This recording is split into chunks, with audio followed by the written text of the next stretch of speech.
எனக்கு இது மட்டும்தான் சார் தெரியும், இதை தவிர வேறு எதுவும் தெரியாது அப்படின்னு சொல்லிக்கிட்டே காலம் தள்ளுறவங்க ரொம்ப பேர். அவங்களெல்லாம் கஷ்டப்பட வேண்டியிருக்கும். ஒருத்தர் தன்னுடைய தொழிலில் ரொம்ப கெட்டிக்காரராக இருக்கலாம். அதுக்காக எப்பவும் அதே ஞாபகத்தில் இருந்துக்கிட்டு உலகியல் அறிவு இல்லாமல் இருந்துடக்கூடாது. அது ஆபத்து. இதுக்காக நம்ம தாத்தா பாட்டிலாம் ஒரு கதை சொல்லுவாங்களே, கேள்விப்பட்டிருக்கீங்களா? ஒரு சமயம் ஒரு 4 பேர் சேர்ந்து வெளியூருக்கு பிரயாணம் போனாங்களாம். அந்த 4 பேர் எப்படி தெரியுமா? ஒருத்தர் வேதாந்தி, இன்னொருத்தர் சங்கீத வித்வான், 3வது ஆள் வைத்தியர், 4வது ஆள் ஜோசியர். இவங்க 4 பேரும் நண்பர்கள். அதனால் சேர்ந்து புறப்பட்டாங்க. வழியில் ஒரு ஊரில் தங்கினாங்க. இருட்டி போச்சு.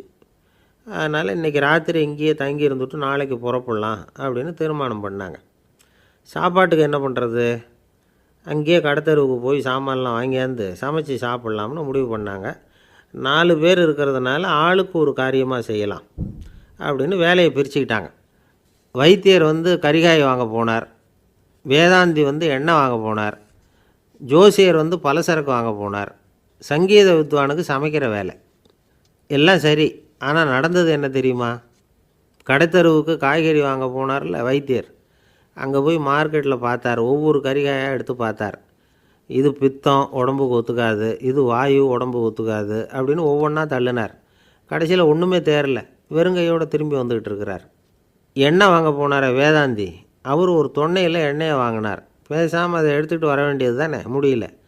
அவருடைய வேதாந்த மூளை சிந்திக்க ஆரம்பிச்சுட்டுது. இந்த தொன்னைக்கு எண்ணெய் ஆதாரமா அல்லது எண்ணெய்க்கு தொன்னை ஆதாரமா அப்படிங்கிற ஆராய்ச்சியில் இறங்கினார். என்னாச்சு தெரியுமா?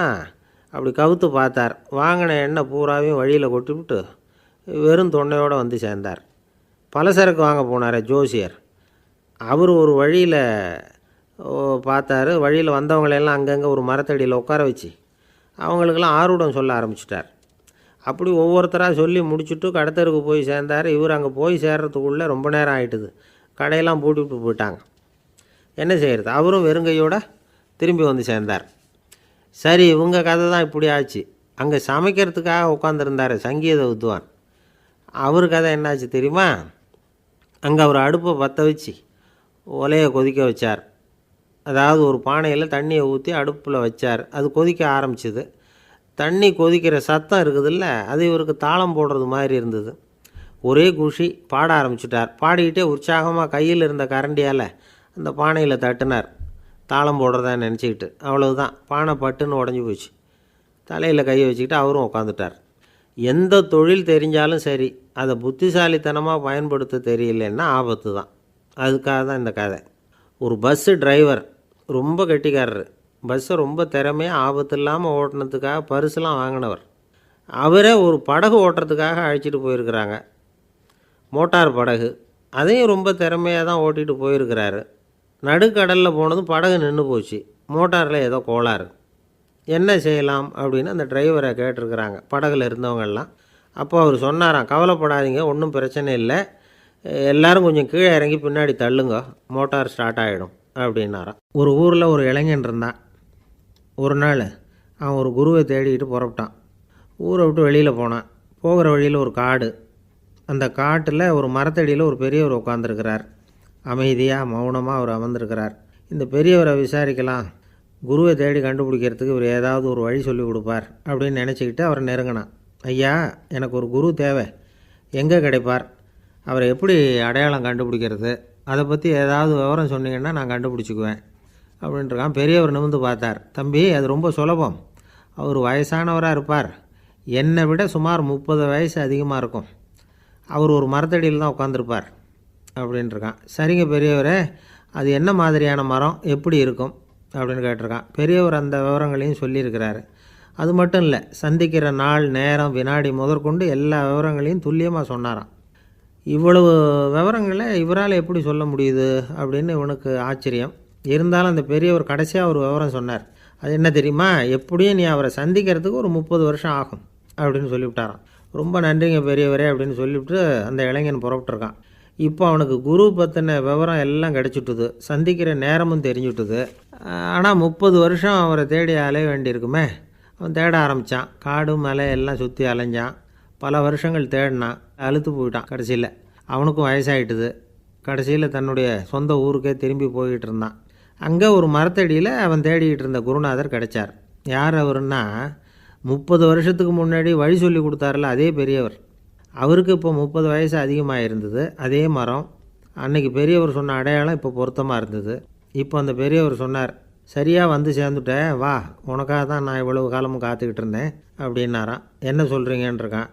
30 வருஷத்துக்கு முன்னாடி என்கிட்ட வந்தியே, அப்போவே என் காலம் வந்து முடிஞ்சு போயிருந்தது. அப்போவே என்ன உனக்கு அடையாளம் தெரியல, அதனால் இவ்வளவு காலம் உனக்காக காத்துட்ருக்கும்படி ஆகிட்டுது அப்படின்னாராம். ஐயா, அப்போவே நீங்கள் சொல்லியிருக்கலாமே, இதுதான் 30 வருஷம் கழித்து நீ சந்திக்க போகிற இடம், நான் தான் உன்னுடைய குரு அப்படின்னு சொல்லியிருக்கலாமே அப்படின்ட்டுருக்கான். அந்த பெரியவர் சிரிச்சுக்கிட்டே இதுக்கு பதில் சொன்னாராம்.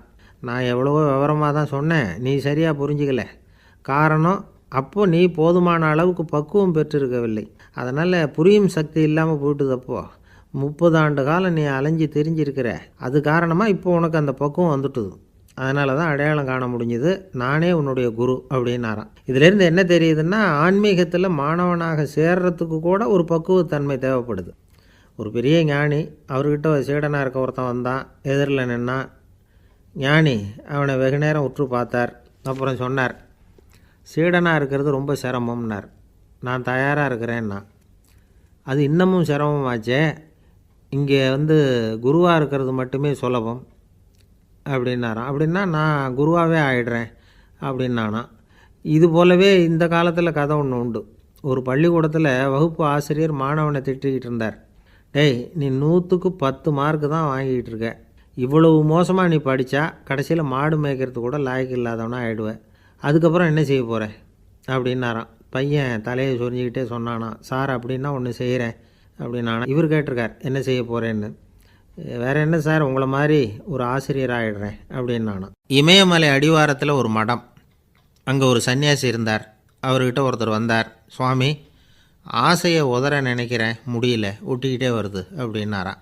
இப்படி உட்கார, ஒரு கதை சொல்கிறேன் அப்படின்னு சொல்லி அவர் சொல்ல ஆரம்பித்தாராம். அவர் சொன்ன கதை என்னென்னா, ஒரு ஊரில் ஒரு ஆள் இருந்தான். அவன் பேர் குப்புசாமி.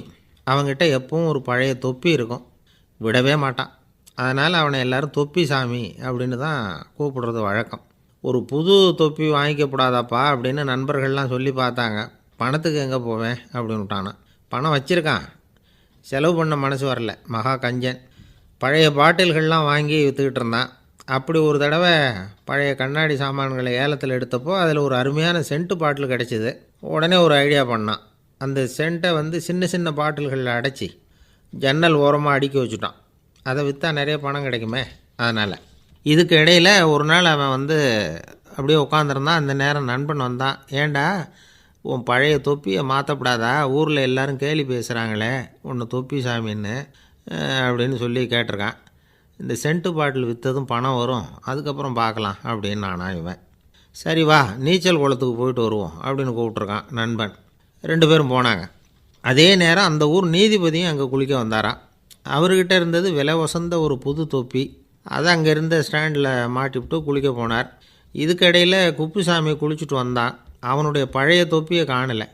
அந்த புது தொப்பியை பார்த்தா இது நண்பனுடைய வேலை தான் அப்படிங்கிறதாக புரிஞ்சுக்கிட்டு அதை எடுத்து மாட்டிகிட்டு வந்துட்டான். நீதிபதி குளிச்சுட்டு வந்து பார்க்குறாரு, தொப்பியை காணும். போலீஸில் புகார் கொடுத்தார். அவங்க வந்து தேடினாங்க. ஒரு மூலையில் பழைய தொப்பி கிடச்சிது. அடடா, இது நம்ம குப்புசாமியோட தொப்பி இல்லையா அப்படின்னு நானா ஒருத்தன். உடனே அவன் வீட்டுக்கு தேடிட்டு போயிருக்காங்க. அங்கே போய் பார்த்தா புது தொப்பி அங்கே இருக்குது. உடனே அவனுக்கு 1000 ரூபா அபராதம் போட்டாங்களாம். அவன் பணத்தை கட்டிவிட்டு ரொம்ப எரிச்சலோடு வீட்டுக்கு வந்தான். பழைய தொப்பி கண்ணில் பட்டுது. மறுபடியும், உன்னால் தானே எனக்கு 1000 ரூபா நஷ்டம் அப்படின்னு சொல்லி அதை எடுத்துக்கிட்டு அப்படி போயிருக்கான். அந்த ஊர் குளத்தில் வீசி எரிஞ்சிட்டு வந்துட்டான். அது மீன் பிடிக்கிற ஒருத்தன் கையில் சிக்கிச்சு. அவன் வர்ற வழியில் அதை எடுத்து வேகமாக வீசி எறிஞ்சான். அது நேராக குப்புசாமி வீட்டு ஜன்னல் வழியாக உள்ளே வந்து இந்த சென்ட்டு பாட்டில்கள் மேலே விழுந்து எல்லாம் உடஞ்சி நொறுங்கி போச்சு. குப்புசாமி பார்த்தான். தோட்டத்தில் ஆழமாக ஒரு குழியை வெட்டினான். அந்த தொப்பியை போட்டான், மூடிவிட்டான். இதை அடுத்த வீட்டுக்காரன் பார்த்தான். ஏதோ புதையல் தான் வச்சுருக்கான் போல இருக்குன்னு நினச்சான். போலீஸில் போய் புகார் கொடுத்துட்டான். மறுபடியும் போலீஸ் குழியை தோண்டினாங்க. பழைய தொப்பி மறுபடியும் வெளியில் வந்தது. எல்லோரும் சிரிக்கிறாங்க. அன்னைக்கு ராத்திரியே அந்த தொப்பியை எடுத்துக்கிட்டு நேராக புறப்பட்டான். ஒரு கல்லில் அதை சேர்த்து கட்டி குடிநீர் தொட்டி இருக்கும்ல, அதில் போட்டுட்டு வந்துட்டான். இனிமேல் என்ன பண்ணும் பார்ப்போன்னு. ஒரு நாள் திடீர்னு குழாயெல்லாம் அடைப்பட்டு போச்சு. மாநகராட்சி அலுவலர்கள் வந்து என்னன்னு பார்த்தா அந்த பழைய தொப்பி குழாயை அடைச்சிக்கிட்டு இருக்குது. இது குப்புசாமியோட தொப்பிங்கிறது தான் எல்லாருக்கும் தெரியுமே. உடனே குடிநீரை வந்து பாழாக்கணத்துக்காக குப்புசாமிக்கு கோர்ட்டு 2500 ரூபா அபராதம் போட்டுவிட்டுது. அதையும் கட்டிவிட்டு வெளில வந்தான். கடைசியாக முடிவு பண்ணான். ஒரு நெருப்பு குச்சியை கிழிச்சான், தொப்பியை கொளுத்தினான், எரிஞ்சுது. எடுத்து வெளில எரிஞ்சான். கொஞ்ச நேரத்தில் தீ அணைப்பு படம் வந்துட்டுது. ஆமாம், இவன் எடுத்து எரிஞ்சது வெளியில் விழுந்து வீட்டு கூரையே பற்றிக்கிட்டு எரிய ஆரம்பிச்சுட்டுது. அவனோட பணத்தாசையும் அதோடு சேர்ந்து எரிஞ்சு போச்சான். இப்படி ஒரு கதை. இந்த கதையை சொல்லி முடித்தார் அந்த இமயமலை அடிவாரத்தில் இருந்த சன்னியாசி. இப்போ அந்த குப்புசாமி எங்கே இருக்கிறான்னு கேட்டார் எதிரில் இருந்தவர். இதோ உன் எதிரிலே இருக்கிறான், நான் தான் அந்த குப்புசாமி அப்படின்னாரான் அந்த சன்னியாசி. அந்த குப்புசாமிகிட்ட இருந்தது மாதிரி ஒரு பழைய தொப்பி நம்ம ஒவ்வொருத்தர்கிட்டையும் உண்டு. அதை எப்படி தொலைக்கிறதுன்னு தெரியாமல் தடுமாறிக்கிட்டு இருக்கிறோம். அது என்ன தொப்பிங்கிறீங்களா? அதுதான் நம்மை சூழ்ந்திருக்கிற மாயை அப்படிங்கிறார் சுவாமி சின்மயானந்தர். மெய்ஞானம் கிடைக்கிறப்போ மாயை வந்து எரிஞ்சு போகும் அப்படிங்கிறது அவருடைய கருத்து. நம்மால் ஒருத்தர் வேகமாக ஓடி வந்தார். காலில் மாட்டியிருந்த பழைய செருப்பு ரெண்டையும் ஆவேசமாக தூக்கி ஒரு கிணத்துல போட்டுட்டு வெறுங்காலோடு நடந்து வந்துக்கிட்டு இருக்கிறார். ஏன் அப்படி பண்ணீங்க அப்படின்னு கேட்டோம். அந்த செருப்புக்கு சொந்தக்காரன் வந்து பின்னாடி வந்துக்கிட்டு இருக்கிறான், அதனால் அப்படி பண்ணேன் அப்படிங்கிறார் இவர். காசியில் இருக்கிற கடவுள் காசி விஸ்வநாதர், அங்கே இருக்கிற தேவி காசி விசாலாட்சி. இவங்க 2 பேரும் ஒரு நாள் பேசிக்கிட்டு இருந்தப்போ கடவுள் சொன்னார், இந்த மனிதர்களை நாம் ரொம்பவும் நம்பிக்கையோடு தான் படைச்சிருக்கிறோம், இருந்தாலும் அவங்களுக்கு தான் நம்பிக்கை இல்லை, எதுலேயும் ஒரு உண்மையான நம்பிக்கை இல்லாமல் வாழ்ந்துக்கிட்டு இருக்கிறாங்க அப்படின்னார். என்ன அப்படி சொல்கிறீங்க?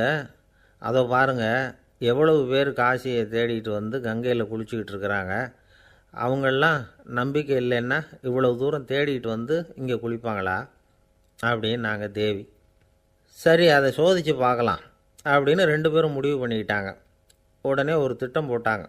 அது எப்படின்னா, நாம் 2 பேருமே பக்தர்கள் மாதிரி உருவத்தை மாற்றிக்கிட்டு கங்கை கரைக்கு போக வேண்டியது.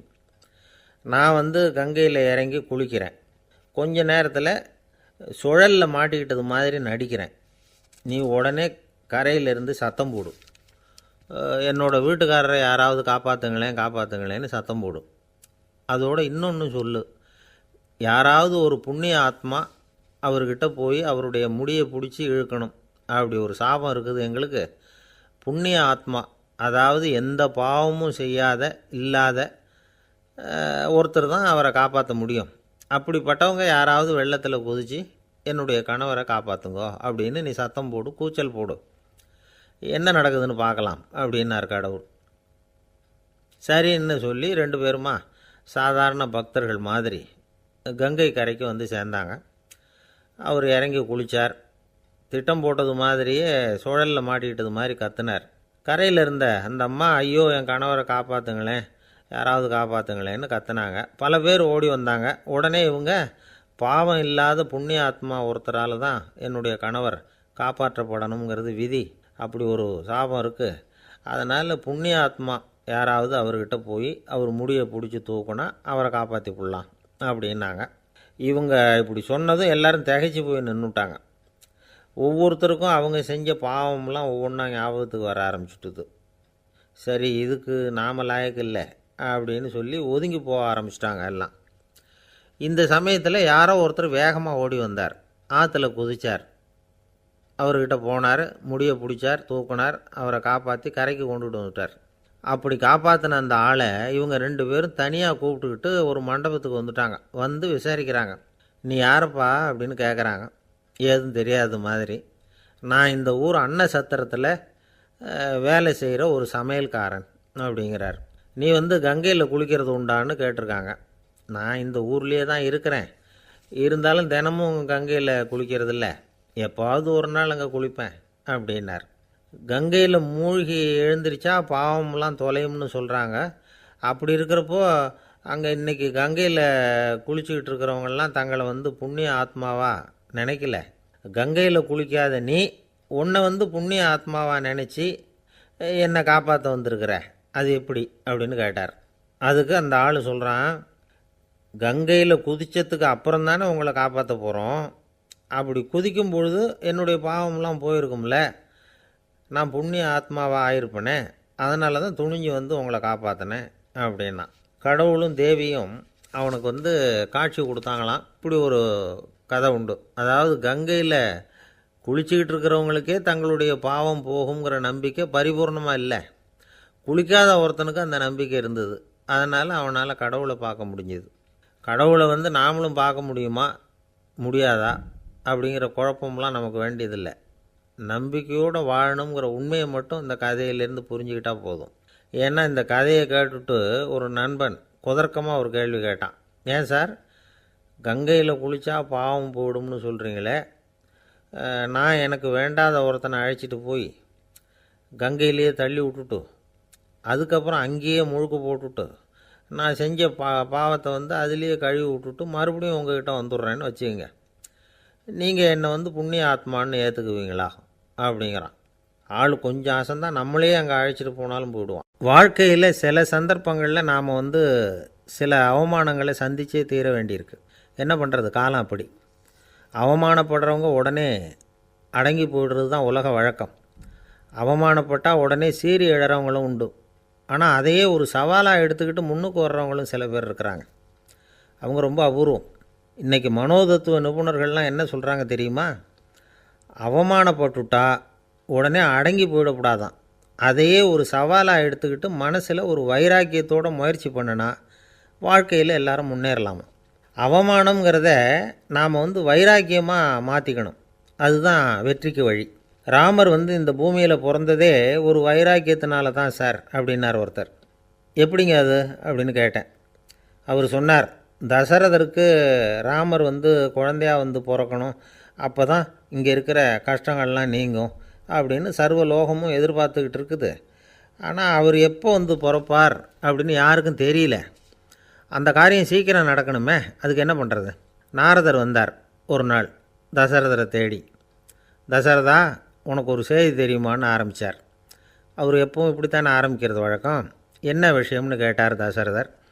தசரதா, நீ அடிக்கடி உன்னோட தேரில் ஏறிக்கிட்டு தேவலோகத்துக்கு போகிற, அங்கே போகிற வர்ற எல்லாம் பண்ணிகிட்ருக்க, எல்லாம் சரி. தேவலோகத்துலேயும் உன்னை நல்லபடியாக தான் வரவேற்கிறாங்க. தேவேந்திரன் உன்னை பிரியமாக அழைச்சிட்டு போய் தன்னுடைய அரியாசனத்திலேயே தனக்கு பக்கத்திலேயே உட்கார வைக்கிறான். நீயும் சந்தோஷமாக உட்காந்து பேசிவிட்டு வந்துடுற.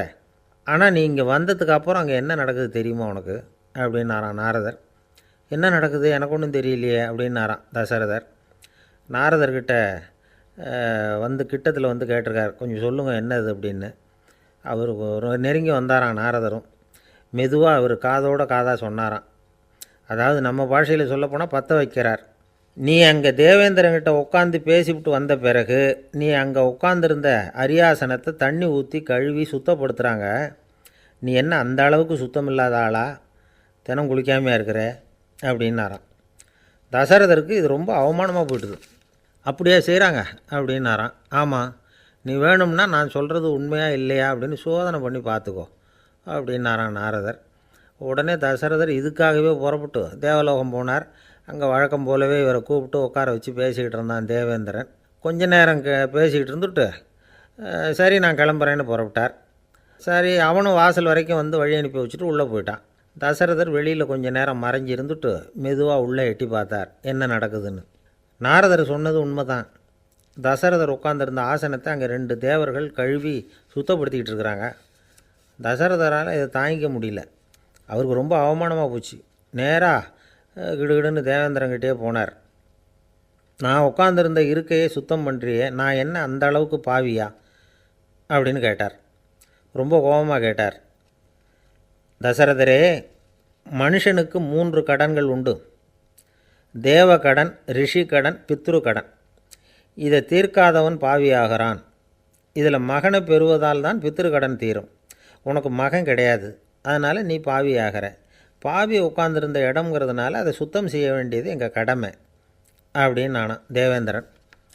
இந்த இடத்துல தசரதருக்கு ஏற்பட்ட அவமானம் ஒரு வைராக்கியமாக மாறிச்சு.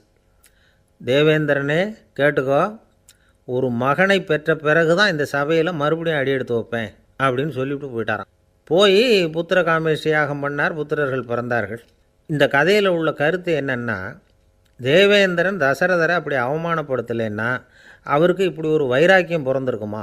யோசித்து பார்க்கணும். நமக்கு ஏற்படுகிற சில அவமானங்களையும் வைராக்கியமாக மாற்றிக்குவோம். அப்படி மாற்றிக்கிட்டோம்னா வாழ்க்கையில் முன்னேறலாம். நம்ம ஆளுங்க சில பேர் அவமானத்தை வைராக்கியமாக மாற்றிக்கிறது எப்படி தெரியுமா? நம்மக்கிட்ட ஒரு பையன் சொன்னான், எங்கள் அப்பா என்னை எல்லாருக்கும் முன்னாடி வச்சு திட்டிவிட்டார், பொறுப்பு இல்லாமல் ஊர் சுற்றுறேன்னு சொல்லி அவமானப்படுத்தி விட்டார். இனிமேல் நீ என் முகத்திலேயே முழிக்காதரா போடான்னு வேறு சொல்லிவிட்டார்.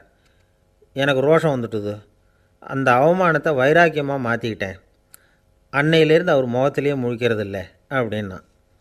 அப்படியான்னு கேட்டோம். ஆமாங்க, அவர் வீட்டில் இல்லாத நேரமாக பார்த்து உள்ளே சமையல் கட்டுக்கு போய் சாப்பிட்டுட்டு நைஸாக வெளியில் வந்துடுவேன் அப்படிங்கிறான் அவன். ஜவஹர்லால் நேரு பிரதமராக இருந்த சமயம் அவர் ஒரு தடவை சென்னைக்கு வந்திருக்கிறார். இங்கே சில முக்கிய நிகழ்ச்சிகளில் கலந்துக்கிறதுக்காக வந்திருந்தார். ஆளுநர் மாளிகையில் ஒரு நாள் ராத்திரி தங்கி மறுநாள் புதுடெல்லி புறப்படுறதாக ஏற்பாடு. நிகழ்ச்சியிலெல்லாம் முடிச்சுக்கிட்டு ஆளுநர் மாளிகையில் தங்கியிருக்கிறார். அன்றைக்கு இரவு படிக்கிறதுக்கு ஒரு முக்கியமான புத்தகம் அவருக்கு தேவைப்பட்டது. அந்த சமயத்தில் உலக அளவில் ஒரு முக்கியமான பொருளாதாரம் சம்பந்தமான ஒரு புத்தகம் வெளியாகி இருக்கிற விஷயம் அவருக்கு தெரியும். அந்த புத்தகம் மெட்ராஸுக்கு வந்திருக்குமா, அது இங்கே கிடைக்குமா அப்படின்னு விசாரிச்சிருக்கிறார் நேருஜி. அவர் இப்படி கேட்ட உடனே அங்கே இருந்தவங்கள்லாம் ரொம்ப பரபரப்பாக செயல்பட ஆரம்பிச்சுட்டாங்க. முக்கியமான இடங்கள்ல எல்லாம் விசாரிச்சிருக்கிறாங்க அந்த புத்தகம் உங்கள்கிட்ட இருக்கான்னு. சென்னையில் உள்ள கன்னிமாரா நூல் நிலையத்துக்கு எப்படியும் அந்த புத்தகம் வந்திருக்கணும் அப்படின்னு ஒரு நம்பிக்கை. அங்கே விசாரித்தாங்க.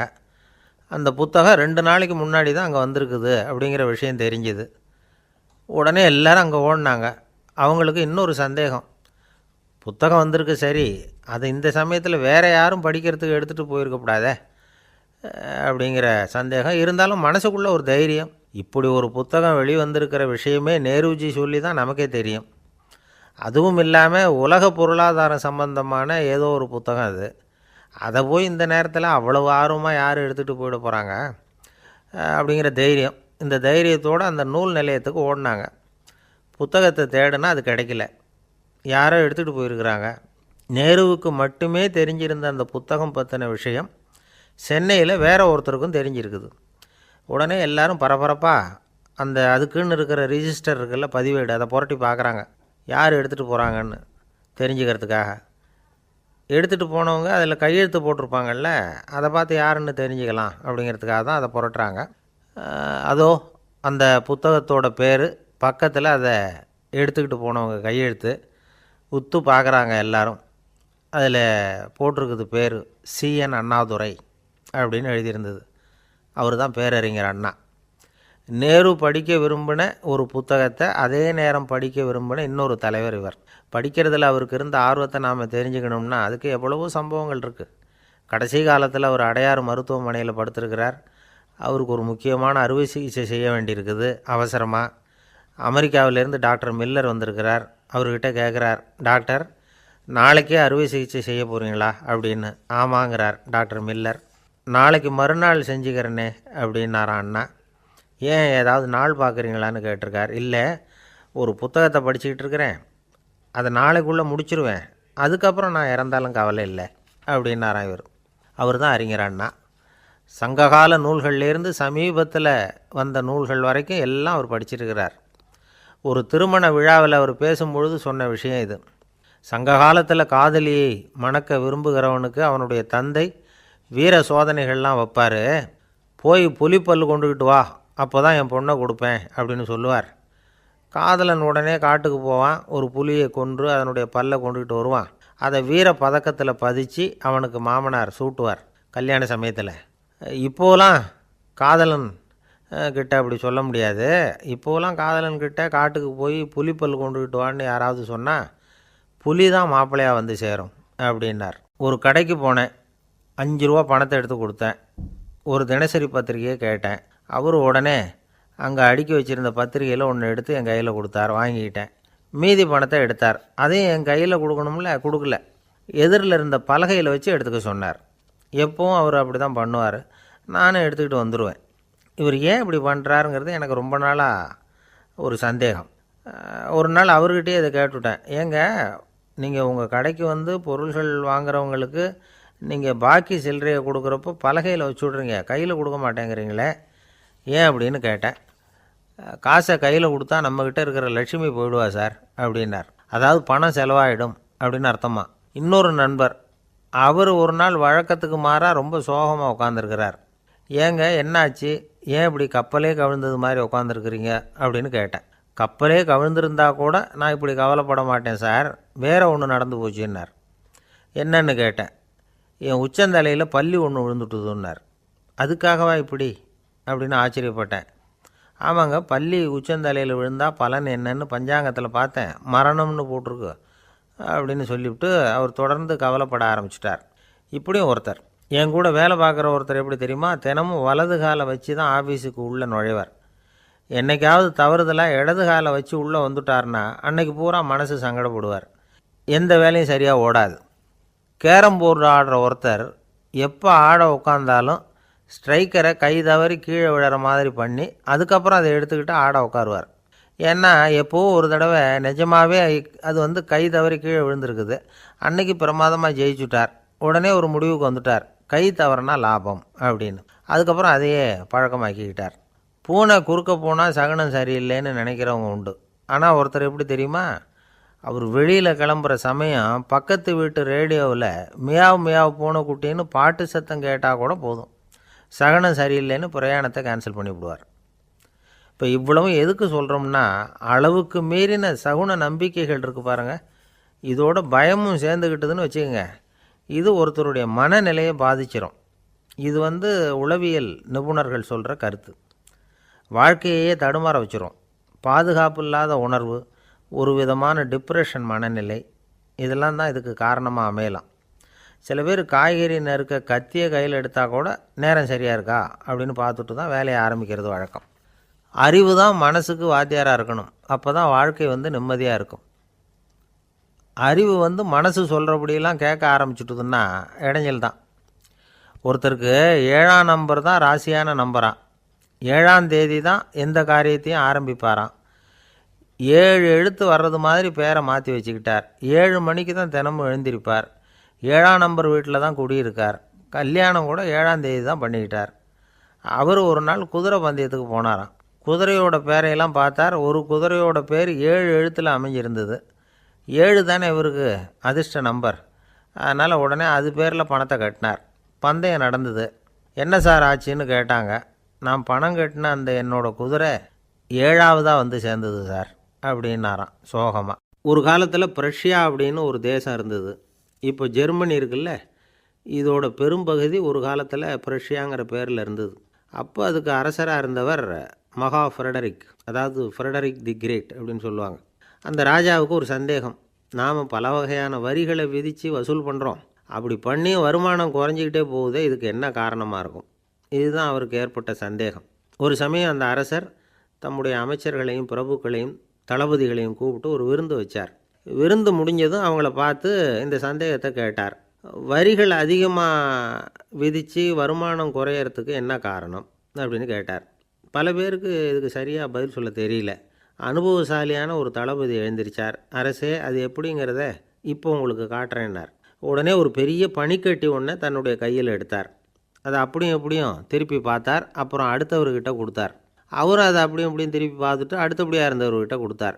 இப்படியே இதை ஒவ்வொருத்தராக பார்த்துட்டு ஒவ்வொரு கையாக மாறி கடைசியில் மன்னர் கைக்கு போய் சேர்ந்தது. மன்னர் கைக்கு அந்த பனிக்கட்டி போய் சேர்ந்தப்போ அது கொஞ்சம் கொஞ்சமாக உருகி ஒரு பட்டாணி கடலை சைஸுக்கு ஆகிட்டுது. மன்னர் யோசனை பண்ணார், வரி அதிகமாக போட்டாலும் சேர்றது குறைவாக இருக்கிறதுக்கு என்ன காரணம் அப்படிங்கிறது அவருக்கு புரிஞ்சு போச்சு. காலம்தான் மாறிக்கிட்டு இருக்கே தவிர இந்த கையூட்டு வாங்குகிற பழக்கம் மாறினதாக தெரியல. இன்னொரு ராஜா இருந்தார். அவர் தன்னுடைய ராஜாங்கத்தில் லஞ்ச ஊழலே சுத்தமாக இருக்கக்கூடாது அப்படின்னு நினச்சார். அவர்கிட்ட பல்வேறு துறைகளுக்கும் பொறுப்பாக இருந்த பல பேரும் ரொம்ப சுத்தமாகவும் நேர்மையாகவும் இருந்தாங்க. ஒரே ஒருத்தர் மட்டும் எல்லார்கிட்டையும் லஞ்சம் வாங்கிட்டே இருந்தார். அவரை வேறு துறைகளுக்கு மாற்றி பார்த்தாரு. அந்த ராஜா என்னென்னமோ பண்ணி பார்க்குறாரு. எந்த வேலையை கொடுத்தாலும் அதுலேயும் லஞ்சம் வாங்கிறதுக்கு ஒரு வழியை உண்டு பண்ணிக்குவார் அந்த ஆள். ராஜாவுக்கு இது ஒரு பெரிய தலைவலியாக போட்டுது. இவர் என்ன பண்ணுறது, இவருக்கு என்ன வேலையை கொடுக்கறது, கொஞ்சம் கூட லஞ்சம் வாங்கிறதுக்கு சான்ஸே இல்லாத ஒரு வேலையை கொடுக்கணும் அப்படின்னு திட்டம் போட்டார். ஒரு நாள் அவருக்கு அந்த உத்தரவும் போட்டுட்டார். அதாவது அவருக்கு என்ன வேலைன்னா, கடற்கரையில் தான் அவருக்கு ஆஃபீஸ், அங்கேயே இருந்துக்க வேண்டியது. தினமும் எத்தனை கடல் அலை கரையில் வந்து மோதுது அப்படிங்கிறத கணக்கெடுத்து ராஜாவுக்கு தெரிவிக்க வேண்டியது. இதுதான் அவருக்கு வேலை. பேசாமல் அலையை எண்ணிட்டு உட்காந்துருக்கட்டும், அப்போவாவது அவர் லஞ்சம் வாங்குகிற சந்தர்ப்பம் இல்லாமல் போயிடும் அவருக்கு அப்படின்னு நினச்சார் ராஜா. இந்த ஆள் கடற்கரைக்கு போய் டியூட்டியில் ஜாயின் பண்ணிக்கிட்டார். ஒரே மாதத்தில் அங்கே சொந்தமாக ஒரு பிரம்மாண்டமான மாளிகை கட்டிவிட்டார். ராஜாவுக்கு இது பெரிய ஆச்சரியமாக போச்சு. அலையை என்ற வேலையில் அந்த ஆள் எப்படி பணம் சம்பாதிச்சார் அப்படின்னு விசாரித்து பார்த்தார் அக்கம் பக்கத்தில். அந்த ஆள் என்ன பண்ணியிருக்கிறாருன்னா, கடற்கரையில் போய் பொறுப்பை ஏற்றுக்கிட்ட உடனே அங்கே இருந்த மீனவர்கள்கிட்ட எல்லாம் இந்த கரையில் வந்து ஒரு நாளில் வந்து மோதுகிற அலைகள் எத்தனை அப்படின்னு கேட்டிருக்காரு. அது எப்படிங்க தெரியும்னு இருக்காங்க அவங்க. தினமும் அந்த எண்ணிக்கை தெரியணும். நம்ம ராஜாவுக்கு தினமும் அறிக்கை அனுப்பணும், டெய்லி ரிப்போர்ட்டு. தவறுனா நீங்கள் இந்த கடலில் போய் மீன் பிடிக்கிறதுக்கு ராஜாவோட அனுமதி கிடைக்காது அப்படின்ட்டுருக்காரு. உடனே மீனவர்கள்லாம் பயந்து போட்டாங்க. கடலுக்கு போகிறதுக்கு அனுமதி இல்லைன்னா பட்டினி கிடக்கிறது மாதிரி ஆகிடுமே. மெதுவாக அந்த ஆளுகிட்ட போனாங்க, காதோட காதாக சொன்னாங்க, ஐயா, எங்களால் வந்து கடல் அலையை வந்து எண்ண முடியாது. தினமும் எங்களால் முடிஞ்சதை உங்களுக்கு பணமாக கொடுத்துட்றோம். நீங்கள் தான் ராஜா கிட்ட சிபாரிசு பண்ணி நாங்கள் தொடர்ந்து மீன் பிடிக்கிறதுக்கு அனுமதி வாங்கி கொடுக்கணும் அப்படின்னு வேண்டிக்கிட்டாங்க. பணம் தினமும் வந்து சேர ஆரம்பிச்சுட்டுது. பதவியில் மற்ற பதவியோட இந்த பதவி எவ்வளவோ மேல் அப்படின்னு நினச்சிட்டான் அந்த ஆள். அது மட்டும் இல்லை, தயவு பண்ணி என்னை இந்த இடத்த விட்டு மாற்றி விடாதீங்க சார் அப்படின்னு வேற கேட்க ஆரம்பிச்சிட்டான்.